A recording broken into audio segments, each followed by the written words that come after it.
Hey everybody, how you doing today? This is Mike, your host of Multifamily Unplugged Saturday morning, where we live stream every week at 10 o'clock Central Time. And you can find us on Facebook, LinkedIn, or YouTube. And glad that you're here this morning. Hey, I am excited about today's guest.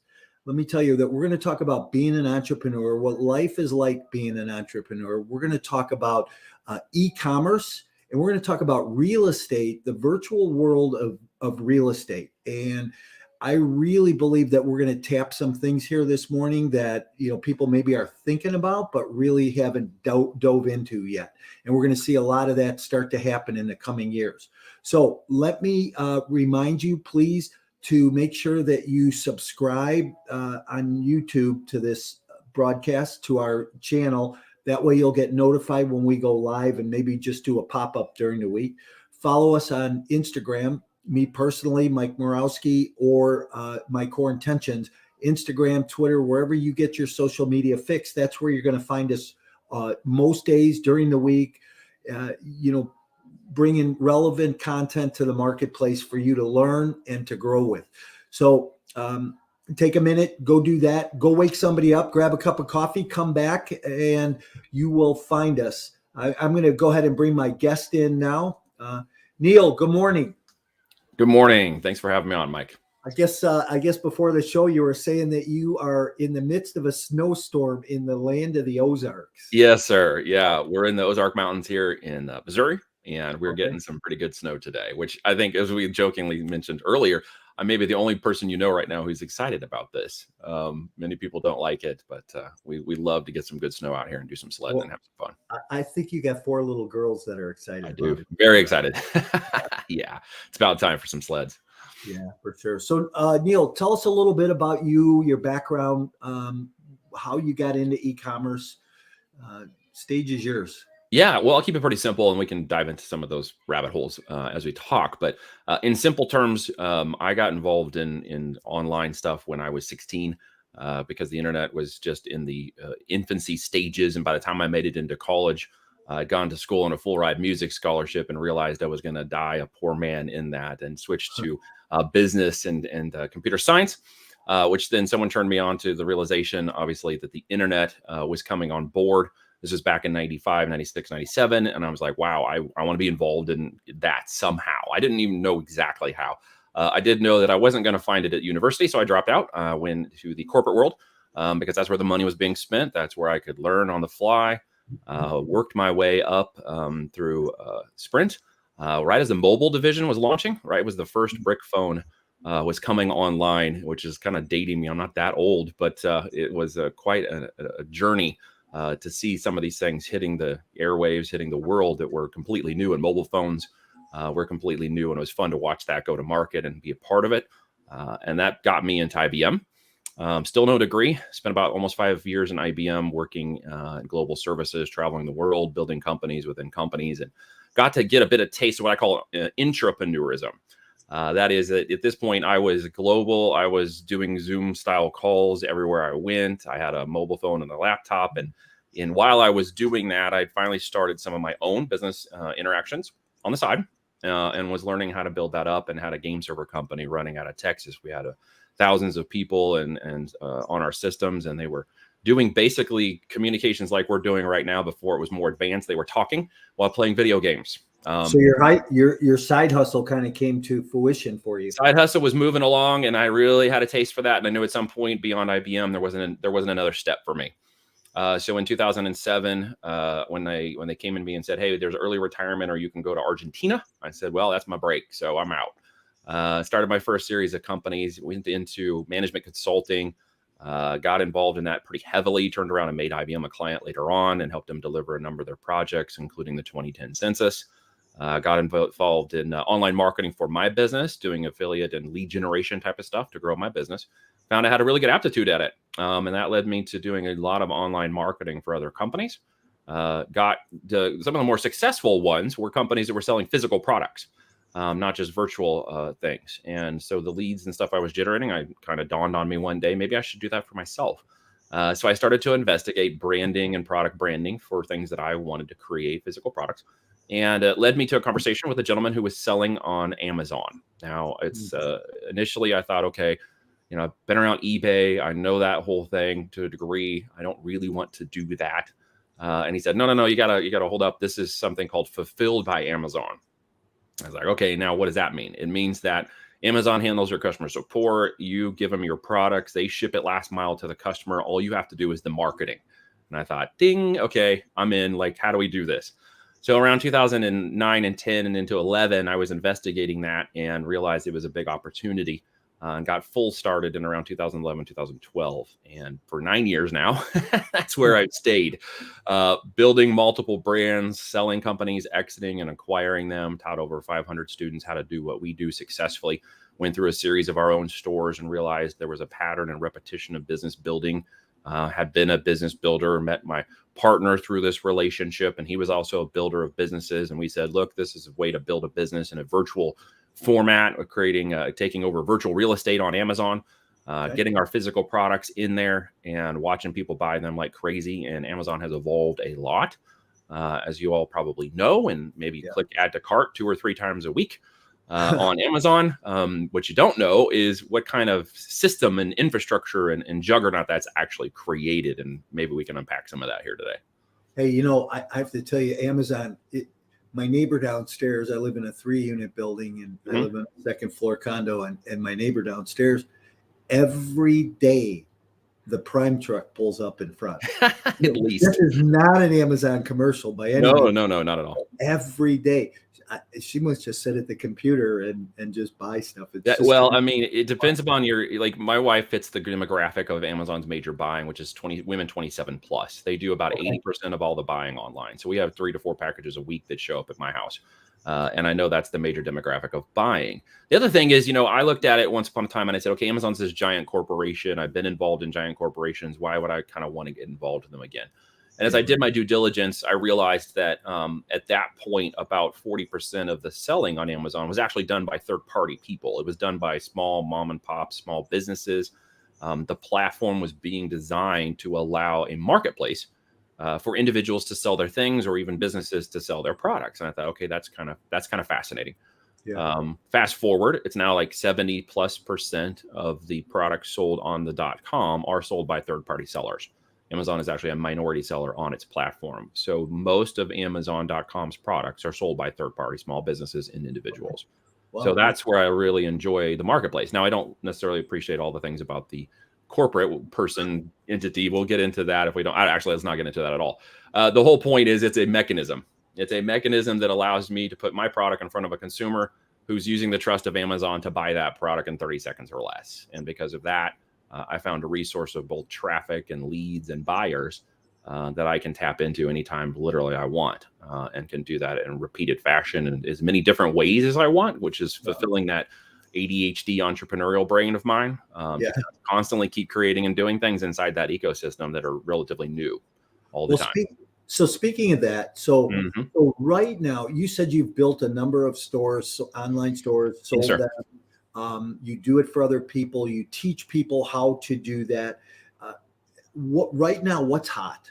So if you had to say, hey, I have one store out of everything that I own right now, what's working best? What's the hottest product? It's kind of a combination of niches. It is in the health and health accessory space, not necessarily like the supplements. Everyone sort of just, wants to kind of go. I owned a supplement company about 5 years ago and sold it due to the competitiveness of it. There's interesting things about companies with ethic policies for their employees, and then they don't necessarily follow ethic guidelines for their actions. And so we ran into some of that online. So we don't sell supplements, but we do sell. If you look at guys like Andy Frizzell, he built his whole empire just off a supplement business, right? You can absolutely do that. You can. On Amazon, however, you're going to find yourself running into some significant competition with companies that will wreck you overnight, just to get you shut off to stop you, because they can. So that's not really a place we play in. There's a lot of safer places and fun places where they don't operate. The other place is kind of the survival outdoor niche. That one's been very big in the last year and a half, and continuing to grow. And that's ways to create alternative power, solar gear and accessories all around the outside, and survival sort of niche has been very big. Still seeing that one probably going to be very, very big this year. So can I go online, go over to China and buy a bunch of survival gear and build my own store and market the stuff out there? Is it just that simple? Or For the most part, yeah, there's 3 to 4 steps really that you follow. I would say don't go to China for many reasons. But China's kind of the default, and we all sort of do that, and there's nothing wrong with that. At the end of the day, though, there's a lot more complexities, both politically, geopolitically, and as well as logistically, that we don't go to China first. We'll go to places like Italy, India, even in the U.S. There's some additional manufacturing and distributions we can use. Mexico. We'll go to Taiwan and other locations before we'll go to China, because many of the products can be made in those other locations that China doesn't have to be the de facto. Do we go there? Absolutely. Do we have sourcing agents? Sure.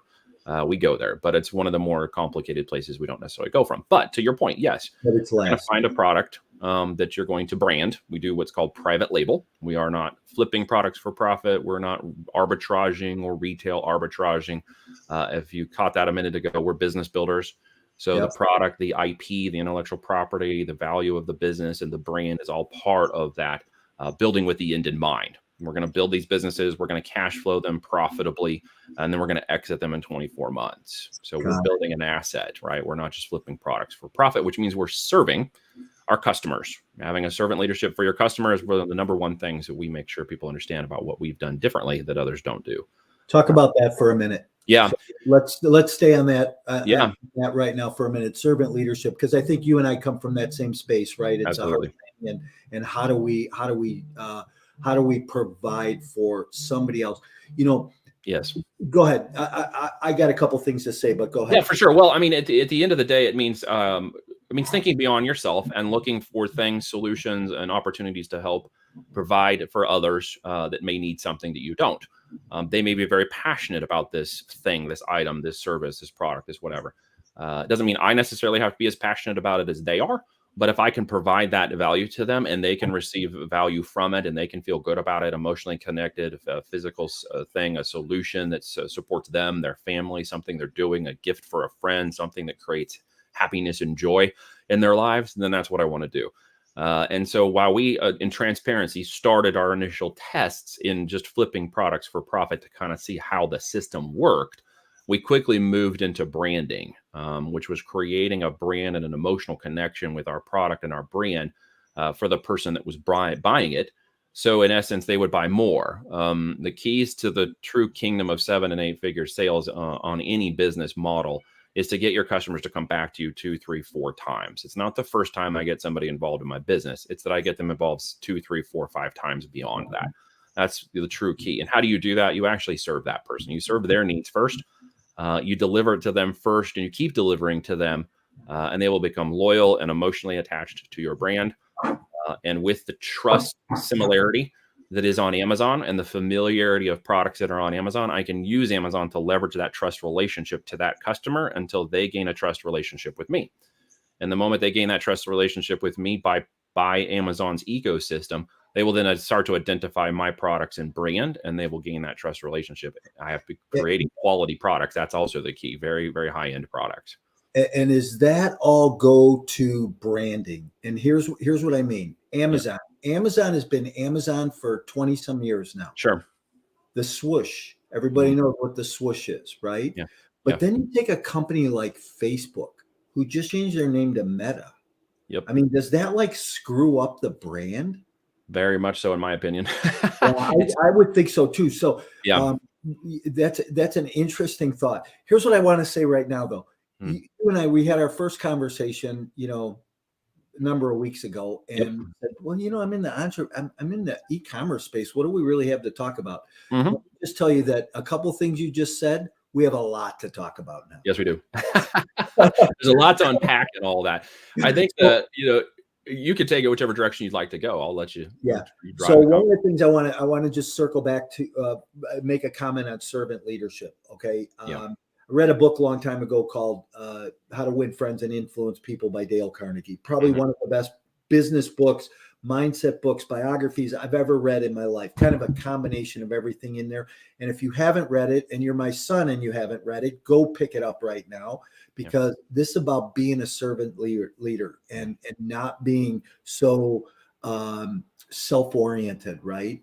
So Neil, how do I serve you, right? Yeah. How do I bring value to your world? What do I do? And I think every time, every time I connect with somebody, every time I meet with somebody, my conversation is, so how do I bring value to your world? What do I do for you? And I think more people need to come from that mindset.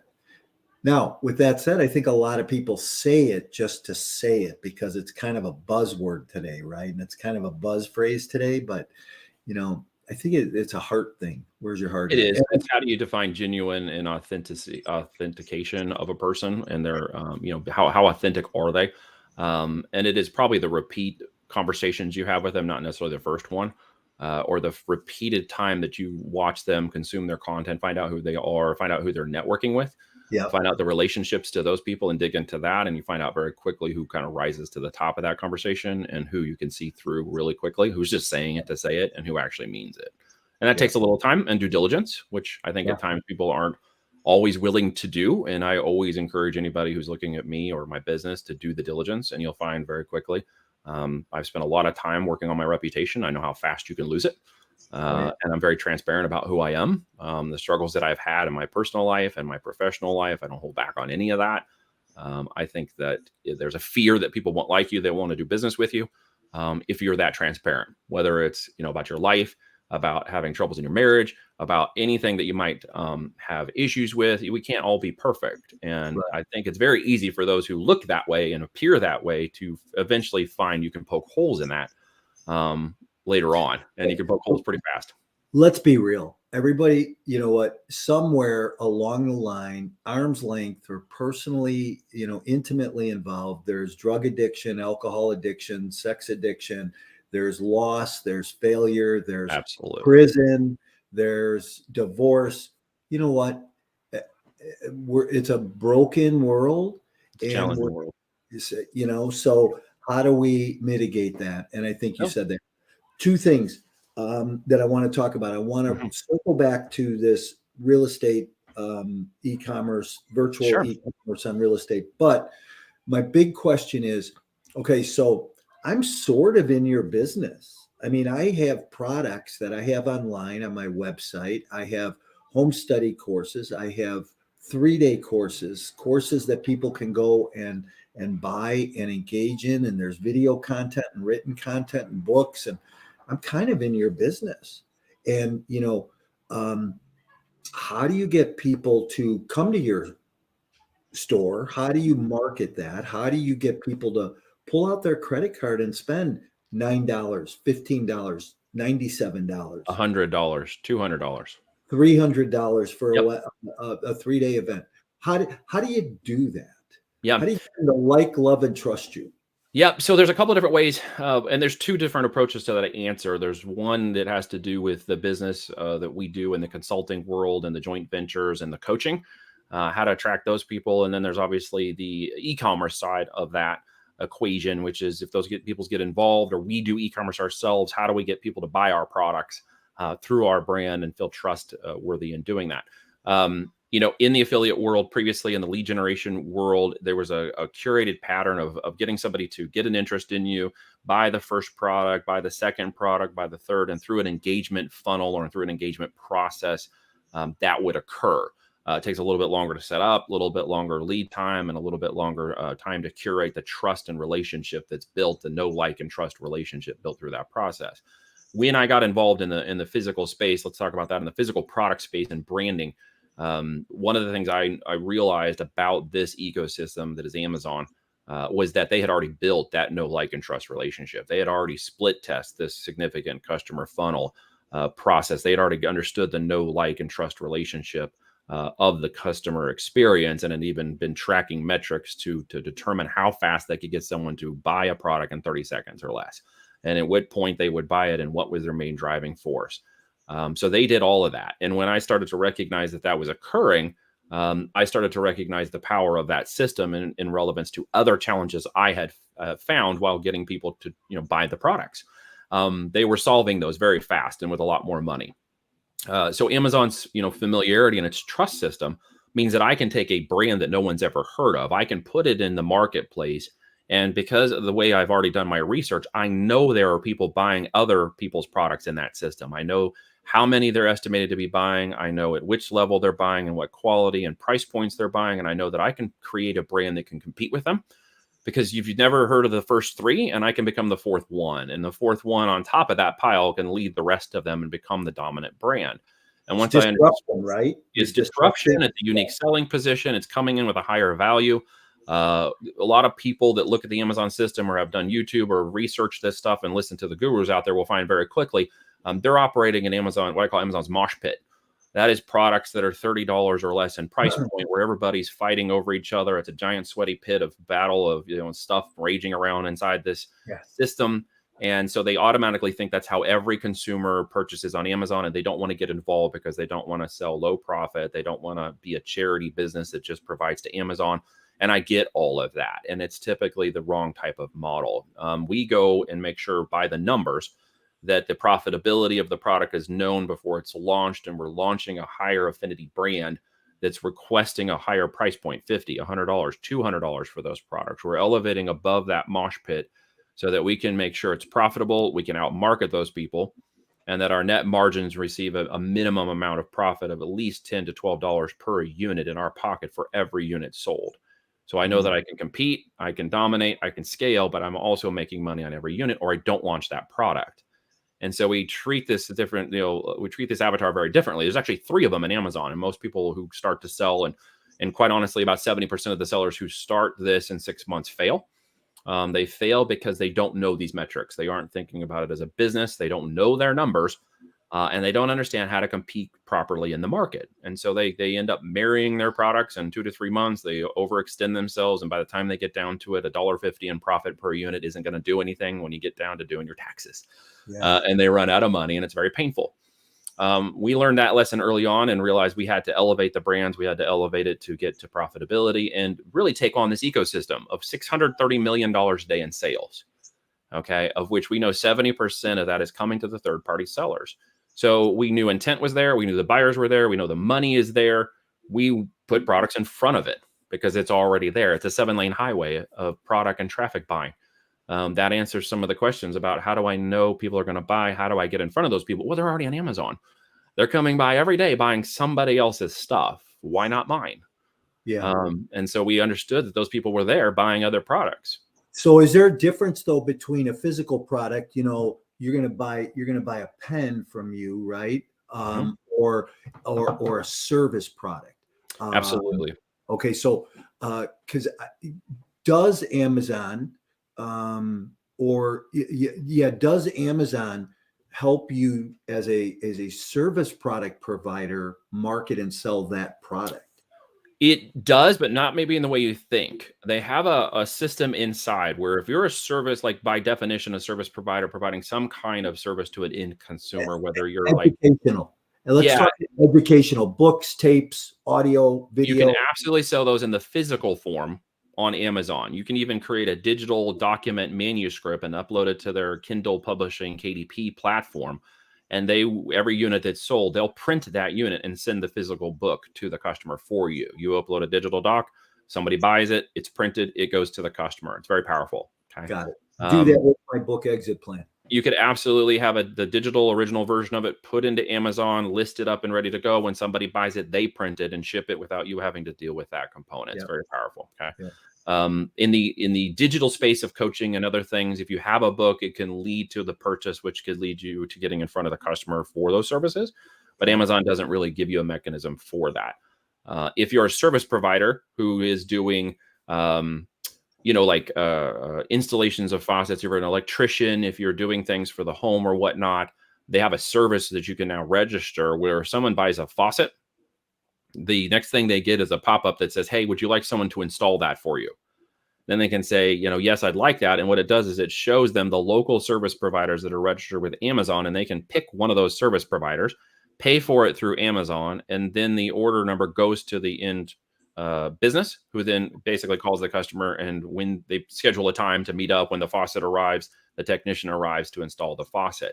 I know a gentleman whose business was doing about $5 million a year in the home space, right? It was a kind of a home handyman guy's business, and it was taking off very well. went to 50 million in less than 5 years by simply adding on that service provider option to Amazon. In a local market? Yep. He went to 50 million in a local market? Yeah, well, he was local market was a big city, but in that big city's local market, what was happening was everybody in that city that was buying equipment was getting presented with the opportunity for one of his technicians to come install the faucet, the cabinetry, whatever it was they wanted to get that he was set up to do. He got the leads. Good for him. What a So that's one way that can provide service people an opportunity. You can go look that up on Amazon if you're a service provider who's trying to get more leads. People are literally buying the products. They don't necessarily know how to install the faucet, don't have the time, energy, maybe effort. They're willing to pay somebody. You pop up as this, a tier service provider. They pay for you through Amazon. You get paid through Amazon, and the lead comes to you. It's a very cool mechanism. So that's there. Now, we deal in the physical product space, to be very clear. We deal in the actual tangible goods space. And the reason we like this is similar to the way we mentioned being in a virtual real estate, where, obviously we have virtual online assets in the Amazon marketplace for people to go get, whereas you have real estate assets in the physical world that people go down to houses, multi-tenant, multifamily, multiple doors. We are able to put out all these different real estate blocks, if you will, in all these different areas, and then have an inventory, a hard asset. Okay, similar to the way you might buy a real estate, plot, a multifamily, an individual home, or multiple doors. We buy inventory, so we put cash into inventory. Very similar to the way you do it. Similar to the way we can amortize that, deal on an accrual basis, etc. We deal with that inventory, takes cash and puts it into there, and then of course it's worth 3 to 10 times more when we sell it. So we have that obviously appreciation of that asset. Now we can cash flow that asset for up to 24 months, turning out profits every month. And then we can obviously exit that. Now we can exit it if we do a great job. If our net profit margin is above 15%, then we can exit that for 3 to 5x. If it's above 20%, we can exit it from 3.5 to 4x times the profits, times EBITDA. So it creates a great cash flow model with an exit option. That creates a very big potential upside for us, 6, 7, 8 figures, depending upon how fast we grow that business model. So that's cradle to grave and how we've developed these stores.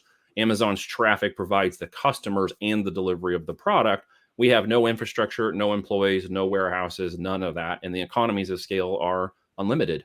There's unlimited real estate inside of Amazon. And unlike other places in the physical world where inventory is an issue, there's no issue for real estate in Amazon. But there is inventory restrictions, as you know, right now for product delivery in the world. That is a con. I won't hide behind that. We have a bit of logistics trouble between time to manufacture and time on water and time to the United States. It's actually gotten better, though. Okay, I was just going to ask. There's been some improvement since the whole COVID thing. A lot of improvement. Yeah, there's still a bit of hiccup. It still takes at least 3 months from India and stuff right now to get products here, whereas it took like 6 to 12 weeks before. But we are seeing improvement. Right. How much improvement do you think that we'll see over the next? Boy, that is, if I could wave that magic wand and answer that question, I would do a lot of different things right now. The answer is if it can gain a 10% improvement, it'll be considerably higher than it was last year. So if we can just move up 10% on time, 10% on materials, we'll see a considered increase. Now, that's a con for a lot of people because time and patience to market are a challenge. But if you're able to overcome that, if you have the cash flow, if you have the time and energy to do it, there's opportunity. I mean, there's so much more opportunity now than there was 2 years ago. It's hard to kind of explain. In simple terms, there are many people and businesses inside this ecosystem that have fallen out because they simply couldn't be patient enough. They didn't have the cash flow to stay in enough. They certainly didn't understand the logistics and profitability of these kinds of businesses. And so they went out of business. And in that way, online, they have created more real estate for us. There's blood in the streets, so there's money to be made. And that's an opportunity for many people who are positioned to take it. The biggest objections to all of that usually are, well, how much time does it take me to do? It's everybody's number one objection because apparently everybody is extremely busy. I don't always understand that. I think it's more of a crutch, quite honestly, because we'll put time towards anything we want to put time towards. It's just how do we prioritize it? And the second thing is, what do I sell? Like, what do I even sell these people? We call it, what the heck do I sell? And that's a question we've literally answered in the data. We've been building data repositories since 2014. We have 1 million records right now of data inside of Amazon's system that meet our criteria for profitability and products. And our business builders literally get to choose a product from that lineup in exclusivity and then take it to market immediately. So we've been solving those problems in the way we do this by answering that question and saving the time it takes to do the product research, which is the biggest component. And then the question, well, when I do find a product, is it going to sell? Like if I'm putting all this money into the inventory, is it really going to sell? That's a big question everybody has. But it does, because we're choosing the right products from the very beginning. We know they're in demand. We know their price points are already being purchased by other companies, and we know the profitability margins of the product. So we're able to get in there and then in 3, 6, 9 months become the dominant brand in that marketplace. And it's literally just a rinse and repeat process. All the numbers have to match. And once they do, expected things will occur in the system repeatedly. So it's just a repeated process. Yeah, very cool.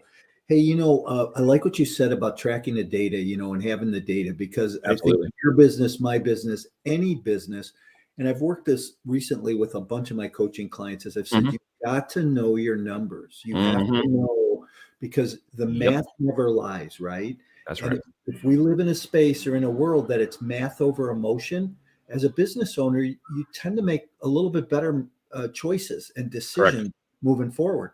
Correct. So I like what you said, because the data is really important, and it's important in the real estate space, the multifamily space, no matter what side of the aisle you're on. That's right. I learned that years ago from a pretty respected trainer in the marketplace, and just kind of always held on to that, because it's always about the numbers. So Yes, always. Literally gets down to numbers. We have a sheet that we flow through with the product from all the costs, as well as the retail and the profitability options. There's 3 profitable columns that have to go green. If they don't go green, you don't sell the product, because the market and the product demand won't be met. And in 90 days, we won't get expected returns from that product if those don't go green. So they have to go green every time. And 47 data points, 9 years, millions of units with myself and my customer base. We've sold over $100 million in FBA.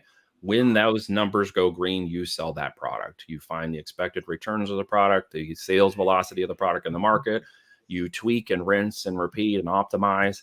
And then you find that servant component of your avatar, and then you just keep serving them with more products. You keep rinsing, repeating that product. Let me give you an example what that means, because some people may not be able to visualize what I mean by that. If you love bikes, or maybe you don't like bikes, but you understand there's a bike seat. You can't ride a bike really without a bike seat. There's the $19 bike seat from Walmart. Great. Came from China. It's a piece of plastic. Stick your tushes on that and good luck with you. There is the $49 one, which maybe has some gel in it, a little bit of cooling pads, got a unique little cover or something you could wash on it. That's great. $49, much better than the $19, cheap Chinese piece of Walmart crap. Then there's the $99 one. Did you actually just say that? I just said, Oh, I know we're live. I have no. It is what it is, man. That's the way it works. Yep. So then you have the 99. Then you have the $99 one that maybe is sold at a specialty store where the people go who are in the enthusiasts. I used to ride mountain bikes. We loved it. We go out every weekend. We lived in Colorado, down in Castle Rock. We would go down to Colorado Springs and ride all over the backside of Pikes Peak. There's all these amazing trails and stuff, and you can climb to 17,000 feet and come back down. Dangerous trails, right? You don't want to just be, these aren't, they're color coded. So not which one you should go up and down based on your skill level. I will tell you, there are certain bikes I would never ride up there. There are seats I would never be on. There are bike and caliper brakes I would never use. There are components of the bike and the suspensions I wouldn't use, because I wouldn't want them to fail as I'm riding down that hill. Because I could break something or kill myself. So having that knowledge and awareness, there are millions of other people who kind of resonate with what I'm saying. And so they'd be willing to buy the $99 bike seat. They'd be willing to buy the $500 pair of panniers that go on the back. They're willing to buy the better calipers of the brakes because they know it's safer. They're going to buy the more upgraded suspension. They're going to have the better frame. Okay. There's a different level of customer avatar for everything. Okay. And so what we do is we approach that higher level of avatar. And we provide them with a servant product that makes a solution. When I'm banging down the backside of Pikes Peak, the last thing I want is to be jammed up the hoo-ha with a cheap piece of plastic. What I'd rather have is the gel padded, cushioned, aerated thing with the cooling mechanism in it that's got the holes in the middle that don't crunch and munch. And, it's a nice bike seat, and I'm going to use it for a long time, and it should last for a long time. And I'm willing to pay the $99 for something like that, $19 for something. Yeah. When you start to approach that customer and you start to approach that avatar, they're in Amazon, they're online, they're buying those products. And they're going to be willing to buy more of those products from me when they trust my brand and tell their other friends about that brand. And there's millions of those people out there and so many of those different product types. Because of that, I know it's going to be profitable. I know they're going to be spending a lot more money. What's called average order value is going to be higher when they purchase. And then their customer lifetime value, CLTV, is going to be greater in 12 and 36 months than me selling that cheap product to people, right? Right. And that's part of our business model. That's part of knowing your numbers and knowing which audience that you should serve correctly, is understanding those folks and then providing them with more and more of those products inside of that system. Interesting. Here again, you have it, the data, Yep. It's down to the data. Yeah. How about, you said something interesting here earlier about 70% of the business that happens online, and maybe you were referring to just Amazon. Just Amazon. Was third party providers. It is.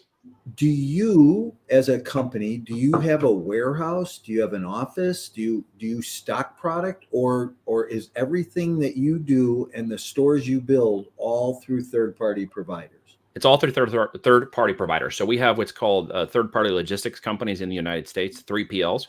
So we'll take manufactured product from our different locations. We'll have it shipped to the third party locator.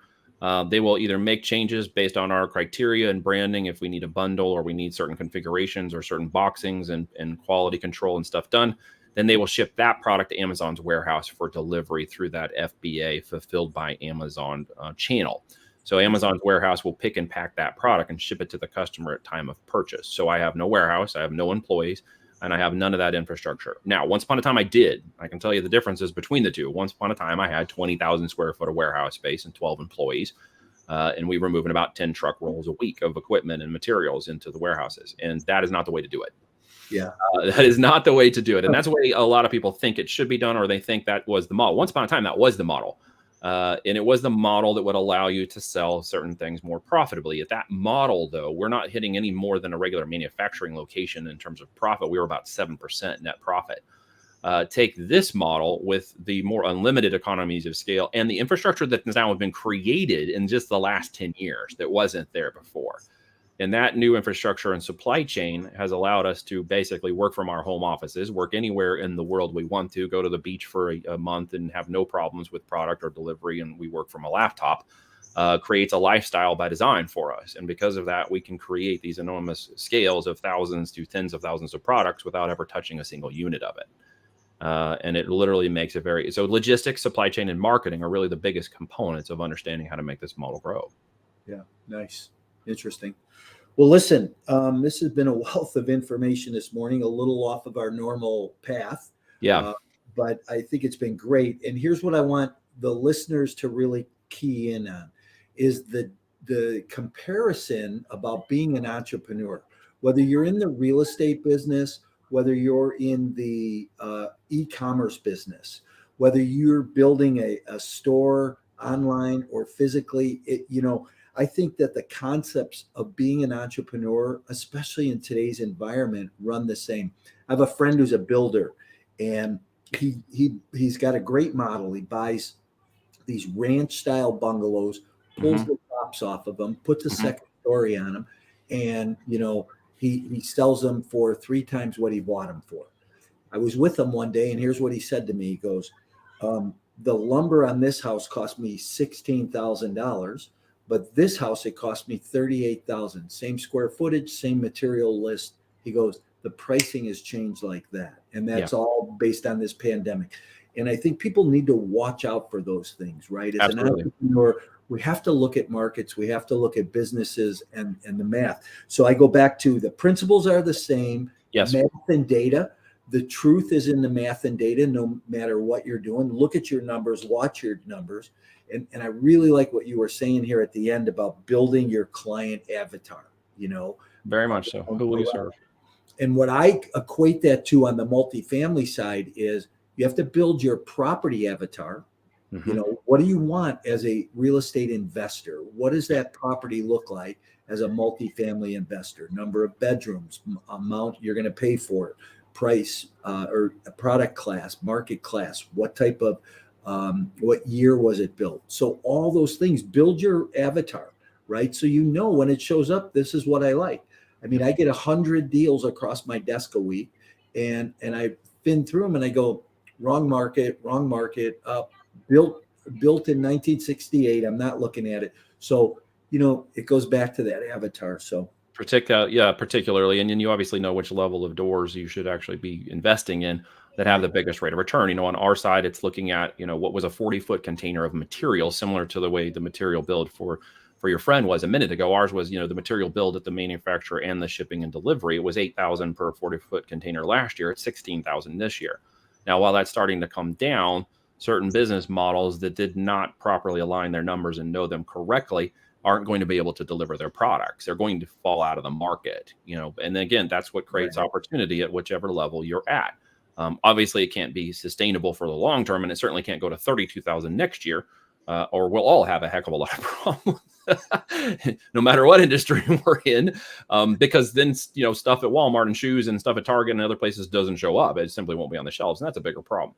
But I believe it's being solved. I see changes in it, and I see positive outcomes. But again, knowing your numbers is being real. One of the books that I always recommend when people are willing to listen is Good to Great by Jim Collins. While it has 10% is no longer relevant, 90% is still relevant in your mindset and your approach to business and the servant leadership. If you look at those companies that were good, that went to great, it's because they changed the servant leadership of their model, along with changing their employee base to move it. And the other book that I read that literally has to do, I think, with a lot about people's mindset, because my most successful builders follow the same kind of mindset I followed. And that is one in which I am going to be tenacious. I am not going to give up. I'm going to feel the fear and do it anyways, sometimes, even if I don't understand. And that's Feel the Fear and Do It Anyways by Susan Jeffries. It's a great modeling of mindset, because when you get down to the businesses we're in, it has nothing to do with the mechanics. It has everything to do with the mindset, the approach to business, and your customer avatar. Come up with those three things and you will be successful, or follow a business coach or a mentor that will teach you how to be the CEO of a business or an operation, either multifamily or on the e-commerce side. And you will have the success. It's time and market and tenacity with the right mindset. The mechanics can be done by a virtual assistant. The mechanics can be done by somebody else. That's not where you make your money. Two of my favorite words, integrity and tenacity. Yep. I'm probably in the real estate business. I'll tell a quick story. I'm probably in the real estate business 3 years. I walk into a client's house and he goes, "Man, Morawski, you are so tenacious."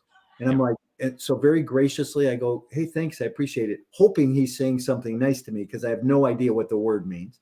Right. I run home, I grab a dictionary, I look it up and I go, that is me. I'm the guy who just continually follows up. I don't give up. I don't quit. And I think that's where you have to be, especially in today's environment as an entrepreneur. You can't quit. You can't give up. No, you're usually at your 11th hour. If you don't realize that the ones who, like, people ask, well, who are successful with working with you in e-commerce and who fail? It's a big question. It has to do with, confidence in what we're doing, confidence in me, confidence in the business model, confidence in doing it. And it literally gets down to whether or not I can determine that your mindset's in the right place. If I have a conversation and can determine that your mindset is good, you have that tenacious behavior based on your history and pattern, then you're probably going to be successful and we're going to work together. If I don't feel those things are aligned, then I simply won't take you on. I don't want to be your first failure. I don't want that on my record. Yeah, for sure. Hey, listen, this has been great this morning. I appreciate you being here, your time. I know that your girls are probably ready to try and get out and do some sledding or some hiking. We got some good snow, Hopefully you'll be able to get out there and do that. A couple quick questions kind of as a bonus round before I let you tell people how they get a hold of you. But, sure. Favorite tourist attraction you've ever seen? Favorite tourist attraction I've ever seen? It would be Yellowstone. I love that area up there into the Montana, Wyoming area. I got family up there, and it's absolutely breathtaking to be out there in nature and just see that. It's magnificent. Awesome. Good for you. How about best restaurant you've ever eaten at, or best restaurant I've ever eaten at? Wow. This is funny. It's Serendipity in New York. There's this little restaurant. It was featured in a movie once upon a time. Right. It's this great little hole in the wall. You got to go downstairs to get to it. It's just eclectic. They serve great ice cream and food. It was a fun little I always remember that about New York. I used to live there for about 9 months. Enough to be a New Yorker, but you can argue which Ray's pizza is the original pizza. But that little restaurant always stuck with me as a great little place. Yeah, cool. And then listen, you mentioned Good to Great, but what's the best book you've ever read? The Bible.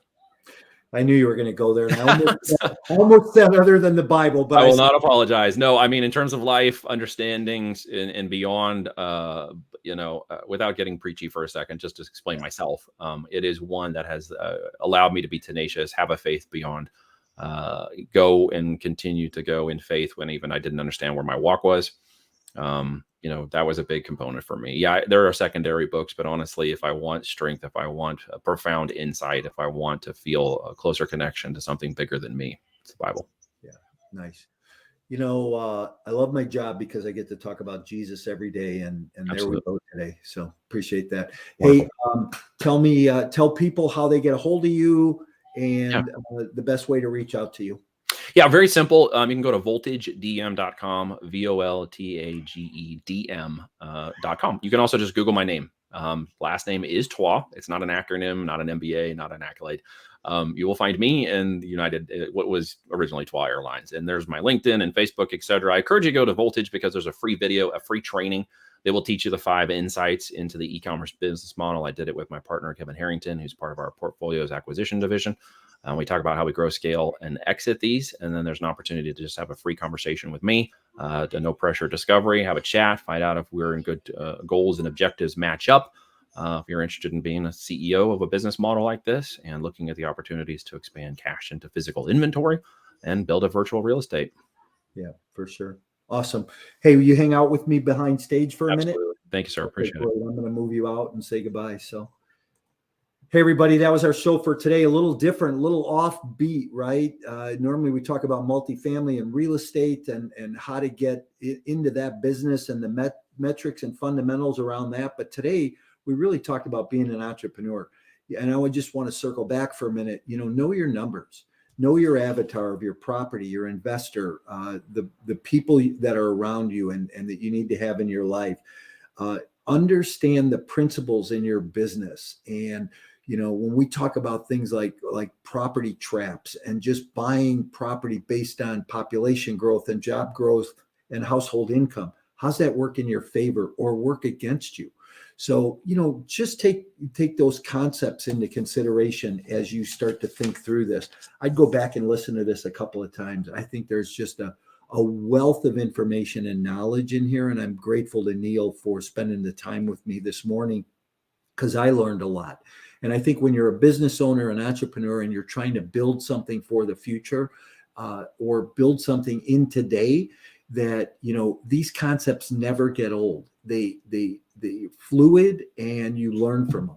So, hey, I want to thank you for being here. Remember, run out to social media, like us, love us, subscribe to us on YouTube. We're here every Saturday morning, 10 o'clock Central Time. We're always going to have a guest. I know next week that I have Josh Kasman, who's going to join us, my friend, in the multifamily space. We're going to talk about a bunch of great things when it comes to multifamily next week. So look forward to seeing you here. Make sure you invite somebody. And if you need anything, don't ever hesitate to reach out. Mike at mycoreintentions.com.